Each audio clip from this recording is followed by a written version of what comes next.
see, now I feel like I'm going to cry because there's been a really weird situation just happened. I'll quickly tell you about it actually, and I'll try and remember and put timestamps in case you're interested in all the goodies I bought. There's a cupboard in my hall, and when I first brought Dad's ashes home, or when Kev brought them home, I put him in the cupboard. I didn't know what to do with him. I left him out. I put him in the cupboard. I just wasn't sure what on earth to do with Dad's ashes, so I put him in the cupboard. And on the night that I put him in the cupboard, the door opened, the cupboard door opened. Now, this is not a cupboard door where it can open without you hearing it. It's one that you click shut. It's obviously got like a little ball bearing and it clicks into place. And so this clicked open and was open about that much. Kev and I were sitting in the living room and we were like, I said to him, did you just hear that? And he was like, yeah, the cupboard door opened. He didn't twig. And I said, Dad's ashes are in that cupboard. Now, we've been here 10 years. That's never ever happened. But neither of us are believers in that type of thing. But I was like, okay, it's a bit weird. But, you know, and Kev said, oh, maybe it was the little girl running upstairs, because there's a girl that runs around upstairs, and maybe it was the vibration. And I was like, okay, that's what it is. But then it happened again the following night, exactly the same thing. And the girl wasn't running around upstairs at that time. And I was like, okay, now what? You know, and he was like, I don't know. Anyway, I took Dad out of the cupboard. I thought maybe he doesn't like being in the cupboard, you know, and said, Dad, if this is you, you're scaring me. And I thought to myself, do you know, that would be typical of Dad trying to get in touch. He would do it in a way that was kind of clumsy, you know. So it almost did seem appropriate to be Dad. So I put him instead in the bureau in the hall, which is where he's been ever since, because I've never really been sure what to do with them. I did split the ashes, and my brother has some of the ashes, and he's put some of the ashes in, I think it's called a cathedral of trees or something. But I was pretty sure my dad would want me to scatter them somewhere in a place he used to go to by the sea. But I just wasn't ready, I suppose, to let him go, you know. Anyway, recently I've been thinking about it, and I am going to scatter his ashes. So this morning I took him out of the bureau and put him on top of the bureau and went along with my life, you know. I was putting on my makeup and whatnot, and I was sitting on the sofa and the door opened again. There's nobody home this morning. Kev's at work, Watson's with the walker, and it's just me, and I just nearly fell off my seat. I was like, oh my god, am I being burgled, you know? Because like I said, it's not a sound you can miss. You can't just go open and like open this door with one finger. You need to pull it, you know. It's a proper, and so from inside it would need to be properly pushed, and it makes a big sound when it opens. And it did it again since me putting the ashes on the top. And like I said, I'm not really a believer, so I wish I could think of some logical explanation. I've just told my sister about it and said, you know, he's maybe trying to get in touch, keep an eye out for him, because, you know, she's got a lot going on is an understatement. Anyway, so it's kind of put me in a weird place, you know, and I was already in a weird place because I've had a really bad migraine and just been waiting for the painkillers to kick in. Anyway, on to the goodies. This is a little bit of a culmination, buying from different places and at different times, but I think it's quite a nice little haul because there's a couple of hair products, a couple of skincare products, and some makeup. So I will start with the hair care products. It is all Garnier. The first one I bought, I did put this onto a picture of this on Instagram and said to you guys, I'm really confused. I bought it because it's new, you know, and so it always appeals. But it's called a no rinse conditioner, and this is the softening one. And when you read the back of it, you know, it's talking about how they're saving tons of water because this is their first no rinse conditioner. And I thought, but what's the difference between this leave-in conditioner? Like, is this just, I feel like it's just marketing, you know, I feel like it's just a different way of saying leave-in conditioner. But I thought I would try it the way that it's supposed to be used, you know, as a conditioner instead of conditioner. Because normally, I don't know, tell me if you're the same, but a leave-in conditioner I would use after I've washed and conditioned my hair, towel dried it. I would then put some leave-in conditioner on to sort of help with detangling and whatnot. But I thought I'd use it instead of conditioner and see how I got on. Oh, that wasn't a good idea. I used a little bit more than they said because they said to use a small amount, and a small amount is not going to condition my hair, so I needed to use a little bit more. But it felt okay when I put it in, and I was like, okay, let's see how my hair blow dries. And it was just so hard to blow dry. I've had this with a few things where if you overuse it, you know, it makes your hair feel sort of greasy and it takes forever to blow dry. You know, I'll be blow drying my hair and I'm like, why is this taking so long? And I'm like, oh, because it's greasy. It now feels greasy, you know. But not only that, the ends of my hair actually felt dry. It was a combination of greasy and dry, very, very bizarre, but it was a total fail on my hair. I did think, well, I use it again and rinse it out and see what happens, you know, see if it's better that way. And I suppose I could, but you know, life's too short, especially since I've actually found a use for it. I used it on Watson the other day, on Watson, my dog, when I washed him, and it's got oat in it, which is quite good for sensitive skin and whatnot. And it worked lovely on him, absolutely lovely. He felt really nice, didn't feel greasy. His fur feels really soft, so I don't know why it worked better on him, but for me, this is a no. So the other Garnier products I bought were these two. So this is the Hair Food Cocoa Butter and Jojoba Oil Conditioner, normal conditioner, and this one is the Hair Food Cocoa Butter and Jojoba Oil Mask. Now, what's interesting about these is they are for dry curly hair, and so I was looking at them with interest, and I thought, oh yeah, I'll go for them, and I was like, oh, hold on a minute, they're for curly hair. I haven't got curly hair, but I don't think that should put people off. I really don't, unless it's like, obviously there's no point me buying a purple shampoo for blonde hair. Is not going to do anything, you know. There's a limit to that, but I don't think I should not buy things for curly hair, so I thought I would give it a go. And this one, I don't really like masks, but I thought, you know, let me give it a go. Now and again I will give it a go. I haven't yet tried this. I'm really looking forward to trying this one. I'm going to use that on my next hair wash, which will be either today or tomorrow. But I have used this one. That's what I have in my hair, although I think my hair looks pretty dull at the moment. That's probably just because I've got a lot of product in it trying to stop. Look at this little antenna. That's really short hair, and it just, I'll say to Kev that my antenna's up because it's normally like sticking up like that, you know, and I have to hairspray this down. There's another one coming on the other side here now. So yeah, there's a lot of product in my hair at the moment trying to tame it. But I used this and I was actually pleasantly surprised. You know how I sometimes say, if something's thick like that, it can sit on top of your hair in blobs rather than just sink in like a really nice thin one can. But this one wasn't like that actually. It did seem to sink in. It didn't make me feel like my hair was weighed down at all, and my hair felt in lovely condition once I used it. So I enjoyed that first use. I need to use it a few more times before I decide if it's a repurchase or anything, but I did really enjoy that. And like I said, I need to report back to you on this one. Watch out in empties and fails. Okay, on to skincare. The first one I was hoping to get out today. I don't think I'm going to, but to take this back to Boots, because this is by Bioma, and I had actually seen I'd seen it on the Boots website and thought, yeah, I'm quite interested in that. I'm not sure, but it was on offer because I think it's not a low drugstore price, you know, and I thought I definitely don't need any skincare at the moment. But this is the Moisturising Rich Cream with Ceramide Complex, Bakuchiol, which I thought was interesting, and Shea Extract. So I thought, you know what, I'm going to try it. I like the little pump bottle, etc, etc. It's actually all part of one, you know, and that will make sense why I'm telling you that in a moment. So I need to return this because it's not working. And you know how sometimes when you do that, it takes forever to come out. So that's what happened the first time I used it. And I used it that day and I was like, okay, finally some's come out. And I used it the following day and then all of a sudden it stopped working. So there's still like, you know, most of the bottle left. But just nothing will come out. And like I said, this is fused, so it's not like I can open it or anything like that. So I need to take that one back. But actually it was a nice cream. It felt nice on my skin. I bought this Bee Cleanse Eye Makeup Remover. Oh, that matches my top.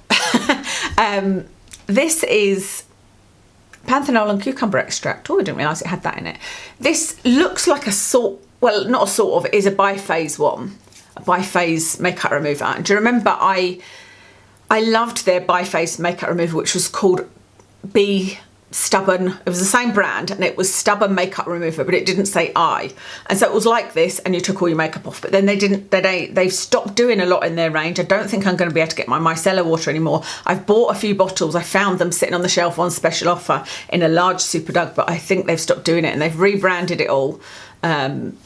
Or repackaged it all, I suppose. It's got a different look. So I think this is pretty much the same thing. So it's one of those biphase, you shake it and it's great on eye makeup, but I'm going to use it all over my face and hopefully this will replace my other one. So this is just a much less expensive version of all the ones that I love. So you know I love the Niod Low Viscosity Cleaning Ester. I like the Glossier Milky Oil. I like the Inky List Oil and Water Double Cleanse, I think it's called. And they are all not as easy to get hold of because they're online, and from really expensive to a bit more expensive, and this is a really good price and does exactly what I want it to. So I've only used a little bit, but I've enjoyed it so far.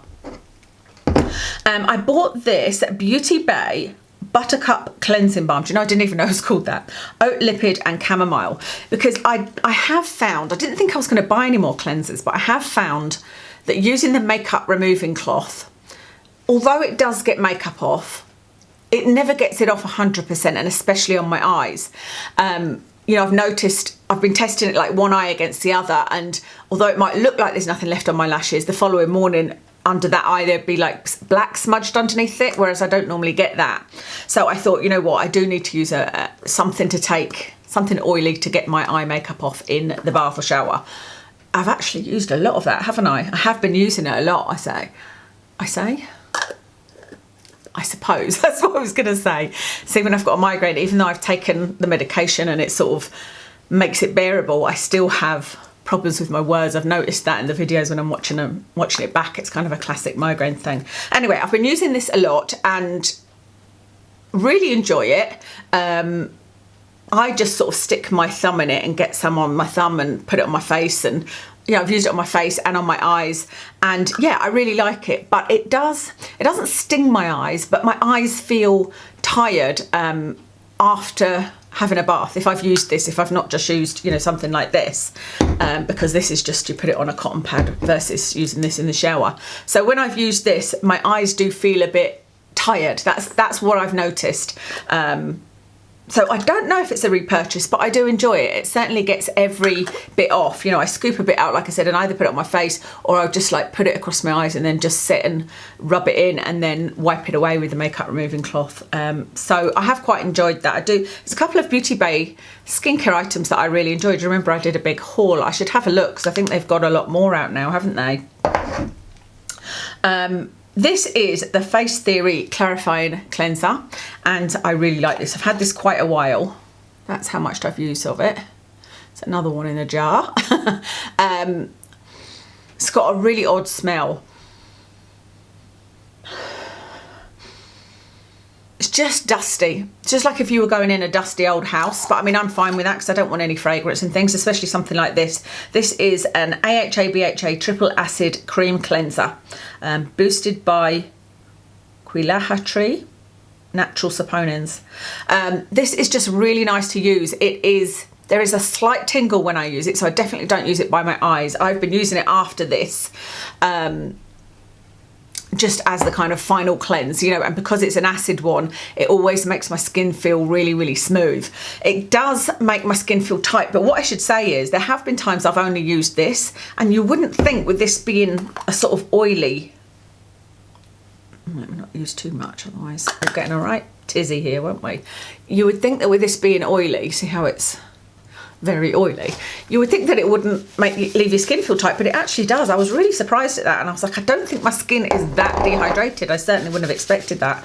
But if I use this on top, you know, afterwards, my skin feels even tighter. So you definitely need to go straight on to do your sort of moisturizer and whatnot. But I do really like this so far, and yeah, I can't say whether I'm going to repurchase because it's a big old jar, but I'm loving it. Okay, on to makeup items. The first thing I want to show you, I think is really silly. I'll be interested to see what you guys think and if anybody has bought this and thinks it's great.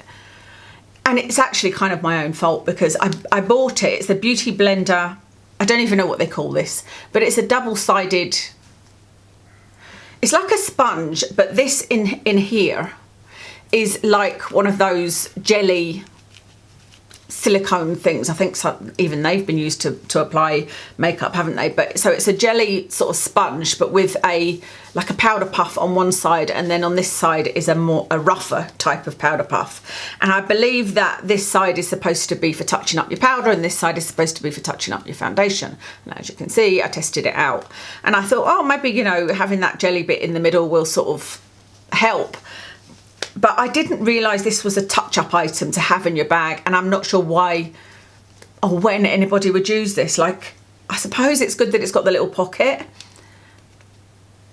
You know, it's not bad as a makeup sponge at all, but for touching up, I don't think it's specific to touching up, and I just don't know why that spongy bit is there. Like, I think I would have preferred because, you know, on that side you can't use the sponge when you're touching up your foundation, and I think I would have preferred that the other side as well, so it doesn't need to be that bit of jelly sponge in the middle.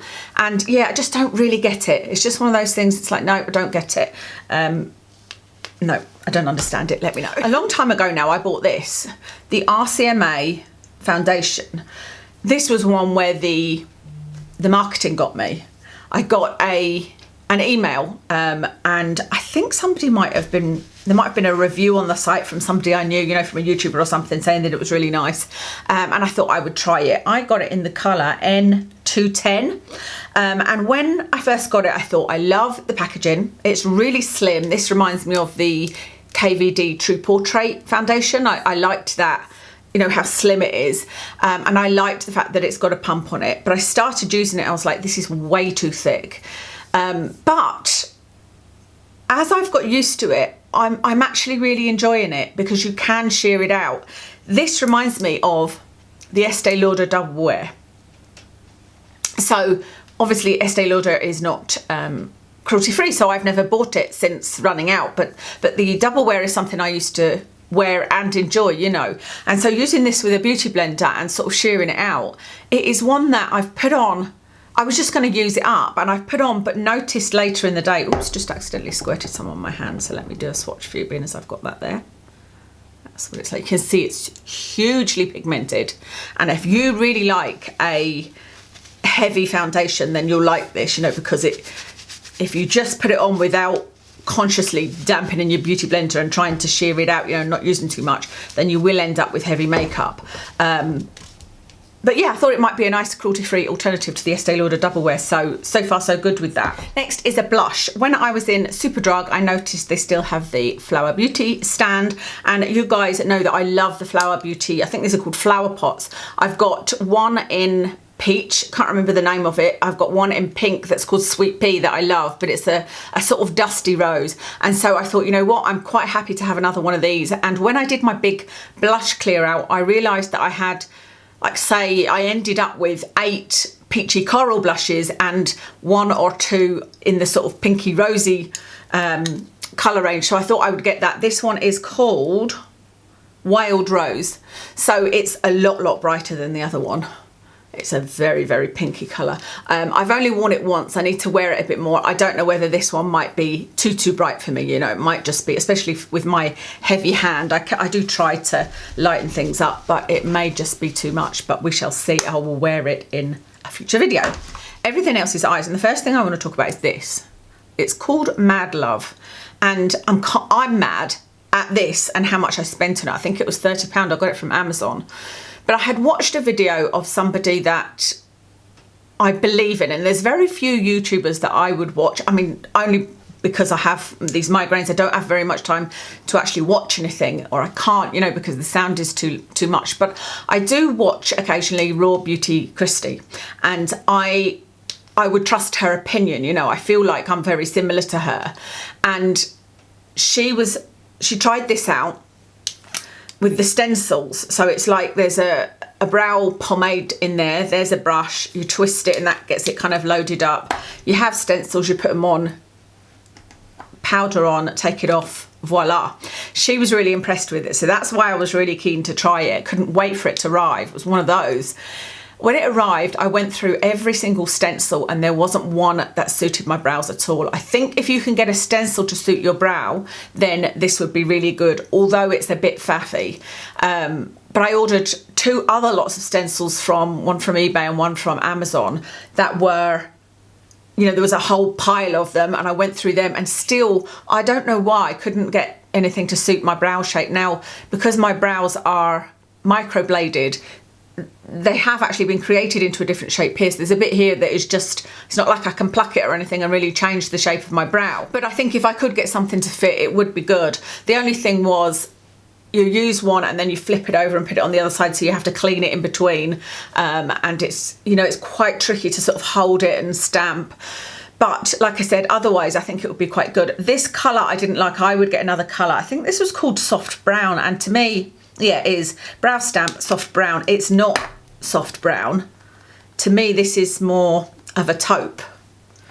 It's too, I don't think that's warm enough to be soft brown. Soft brown is the colour that normally works for me, and that to me is not soft brown. But you know, it's not a bad colour, it's just, I think I would have had to choose another colour. So all in all, it was a fail for me, but I think that's just because I've got clearly funny shaped brows. So yeah, I thought that would be interesting. Let me know if anybody else has tried this and what you think. I have actually tried using the pomade on a brush, and that works out really well, but this one, like I said, is not really my colour. If I had a different colour, I would have used it up that way, you know, by just digging my brush in there and using it that way. I got the Revolution Line Fix Under Eye Primer. Rehab, it says on it, and it is, looks like that. I only used it a couple of times, and I need to use this a bit more. And I found a really good way of using it, but with the other one that I'm testing at the moment, oh, that feels completely different. The other one I'm testing is, do you remember I did the Beauty Pie haul, and they had a very similar thing that was an under eye primer. I did think actually when I've been using it, I'm like, my plan was to simplify things and to use less products, not more products, you know. And this is adding another product in, so it will have to be pretty amazing. But I am quite enjoying the other one. The other one feels like I'm putting a moisturiser on underneath the concealer. This one feels more sort of silicone-y. But I do remember I tried, when I get a product, I'll always try it once. I tried the Beauty Pie one, and then I tried this one, and I preferred this one. I've been using the Beauty Pie one for long enough now, so I think I will try this, especially, like I said, that feels like it's a little bit more matte, a little bit more silicone-y, and might cover lines a bit more, you know, so I shall give that a try and tell you what I think. But on my first use of it, or maybe it was 2 uses looking at it, I did enjoy it. I don't know whether that's something I would stick with, you know, like I said, it would have to be pretty amazing to not only be using under eye concealer, but also an under eye concealer. Talking of, I got the NYX Bear With Me Concealer Serum. I was really couldn't tell which colour I needed, and there were no testers of this. It was in Superdrug, I saw it actually. It wasn't in Boots. I often find that Superdrug have the new NYX stuff before Boots. I don't know whether they've got like a deal with them or something. But I do really like this, but I think the colour I ended up getting, which was, I think it was the lightest. I can't see it on here, and that was the thing in the shop as well. I was looking at it going, where's the colour? Like, how do I know I'm getting the right one, you know? But I think I got the lightest, called Fair, and you can see it is very, very light. So I have put it on today just so that you could see it. What foundation have I got on? I've got on the IT Cosmetics Your Skin But Better foundation. So I don't know how white it looks, you know, but I could definitely go a colour down on that. But I have to say, I am enjoying this so far. I'm really hard to please with under eye concealers, and the two that I really enjoy are the Ordinary one, and that one is very pigmented and you really have to be careful how much you use. And I also like the Revolution one in the Twist Up. And this one I like too, and this one is kind of like the Ordinary one in that it is extremely pigmented. Like this morning I was just sitting there for ages going, right, get the tiniest amount out, you know, and I've been using the little mini beauty blender to put it underneath, and it's like the Ordinary one, but it's a little bit more moisturising. You can feel that this one is a serum, you know, it's like they've added in a little bit of serum. So yeah, it's pretty nice. It's pretty nice. I wonder if this is one I could do. I don't very often do videos on things like this, but you know, like maybe show you, because it's not gonna, nothing's gonna help with lines, I don't think. Even using these under eye primers and whatnot, makeup I think is just gonna make your lines look worse, you know. But so far so good with that, and I think I'm gonna look out and try a darker colour. The final item is the Superfan mascara. This is one of those, do they call it the Isle of Doom, you know, when you're queuing up to pay and there's all these little things to tempt you. Well, this was a little miniature by Smashbox called Superfan mascara, and so I thought I would try it. I love it when I get a good mini or a good travel size, you know, they're just perfect, aren't they, for trying something out. And God damn it, I actually quite like this. And I say God damn it because Smashbox are expensive, and part of me questions myself when I'm trying even a travel size expensive mascara, because I try to not use expensive things that are consumed quickly, you know, so this is used up pretty quickly. Like mascara is not something that lasts. I would buy an expensive bronzer, for example, because bronzers last forever, or blush, but mascaras I prefer to find something a bit more drugstore. But I do really like this. I like the brush, even though it is a plastic brush. I find it ever so slightly clumpy, so this is not like, oh, this is my holy grail, this is perfect, but not too much. It's controllable, you know. I've used it on my eyes this morning. Let me show you. I did actually have, I tried to put lashes on this morning, but they just weren't working out for me. I suppose because I've not got eyeliner on this morning, and I feel quite naked without my eyeliner on, but I just wanted to see what it looked like. But yeah, I just decided, you know what, just go with mascara. So this is my lashes with this mascara on. It's not too bad, that. I think that it's a mascara that I use and go, oh, it actually shows up my lashes, you know. So yeah, I do really like that, and I've been using that for quite a while. I got that, I don't know, maybe a month ago, so I've been using it for a while and will continue to do so. I've actually got this and the Beauty Pie one in my bag, and they're both quite similar, even though the brushes are different. They seem to work the same way. Okay, I think that is everything. That's everything.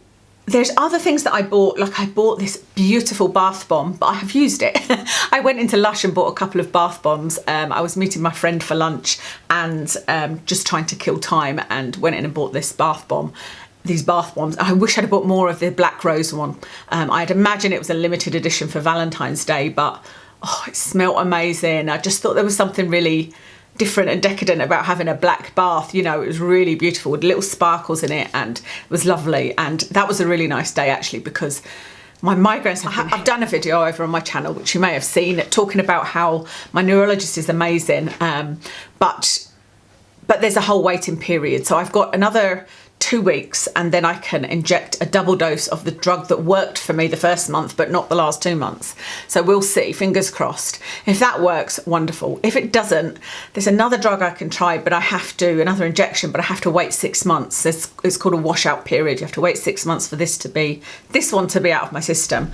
So that's going to be tricky. But the last couple of weeks have just been severe every day. February has just not been fun at all. I've had one clear day, one no migraine day.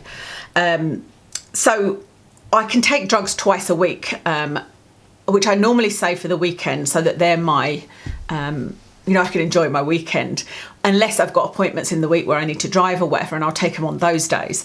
And that's the ironic thing about migraine. There's so many painkillers that are there's so many rescue medications that you can only take for a couple of times a week. Even paracetamol, you're not allowed to take it more than a couple of times a week, because it can cause like a rebound headache, basically. So anyway, I had taken this drug, and I was meeting my friend at lunchtime, and you know, we're both normally up. We go to Edinburgh, we're both normally up there early, sometimes bump into each other, but say, I'll see you at lunchtime, you know, doing our little bits of shopping. I'll pop in Boots and Superdrug and, you know, have a look around town. And then we have our lunch, then we go somewhere for cocktails, and it's just such a nice day. But on the Saturday morning, I was sitting waiting for my tramadol to kick in, and it just wasn't kicking in. And I don't know why it's not as effective at the moment. It's probably just my system's got used to it the same way it did the other migraine injection. So I really thought I was going to have to cancel, but it did finally kick in, and I managed to get in a little bit of shopping, met my friend for lunch, had cocktails. It was all good. But I'll tell you a funny story. We had gone to a bar called the Slug and Lettuce, and I had thought I'd told my husband that's where I was going, because I said to him that Tracy had booked the Slug and Lettuce and I had booked the restaurant for lunch. I don't know why I was telling him that, but I think because I was saying they do this cocktail that I love and blah, blah, blah. So when we were leaving, or whenever I'm leaving the bar that I'm at with Tracy on a Saturday, I will text or phone him, normally phone Kev and say, that's me ready for a lift if you're okay. And I'll normally plan it like half an hour before, because to give him time to get into town, and I'll go and do something, you know. So I thought, as we were leaving, I thought I would send him a quick text and say I'm just leaving, so that he knew I was going to phone him soon, you know, or he could even get started on his journey, and then it wouldn't be too long before he picked me up, because it was pouring with rain. So I texted him as I was leaving, just leaving Slug, and I thought, I'm sure he'll get that. Anyway, Tracy and I walked out and we got to the sort of, it was in a shopping centre, and we got to the doors. And I got this reply from Kev. I'll put it on the screen now. I was in stitches. I mean, I guess we'd had a couple of cocktails at this point, and so it was even more funny. I couldn't even speak to Tracy because she's like, what are you laughing at? And I showed her the text that I had sent to Kev and the reply that he'd sent saying, you know, are you calling me a slug? Is the slug a place, or are you calling me a slug? Something like that, wasn't it? But it was just so funny. Like I said, I don't know whether it was just that moment because we'd had cocktails, but it was just perfect. She was laughing. The two of us stood there wetting ourselves laughing. It was so funny. It really, really cheered me up. And it cheered me up seeing my friend and whatnot, but we had actually been talking about quite a macabre subject, if you like. We were talking about dying and assisted dying and that kind of thing, you know, and so it really lightened the mood. It was so funny. And she sent me a text saying she was still giggling on the train, and I was still giggling later that evening as well. You know, it was so funny. So I thought I would share that. Maybe it'll give you a laugh as well. Okay, I think I'm done rambling. I will love you and leave you. And I'm not going to do another video today. So it's only going to be one video you see in this hair and outfit and whatnot, other than my Patreon video. A lot of people tell me I don't advertise Patreon as much as I should, which I don't really, because I'm never sure that I'm going to keep on doing Patreon. Patreon is basically a private channel that costs about £5 a month. And I put a video on there. I try to do a video a month, and hopefully I manage more than that.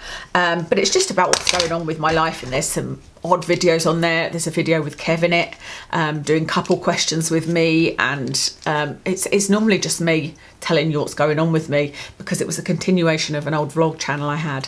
So I'm going to do a Patreon video anyway, talking about how I nearly got my Instagram stolen. But details are always in the description. Let me tell you what I'm wearing. I have got on, I told you, didn't I, the IT Cosmetics Your Skin But Better Foundation in 22. Might be 22.5. I'll put the right colour in the description. On my eyes is the, I don't know what these hand movements are. On my eyes is the Morphe Vintage Rose palette. Love that. Absolutely love that. It's one of those where I love every shadow in it, which is really unusual for me. On my cheeks is, what blush should I use? Illamasqua blush in Lover. On my lips is the Too Faced liquid lipstick in Child Star. And that's it. Thank you so much for watching, and I'll speak to you again soon.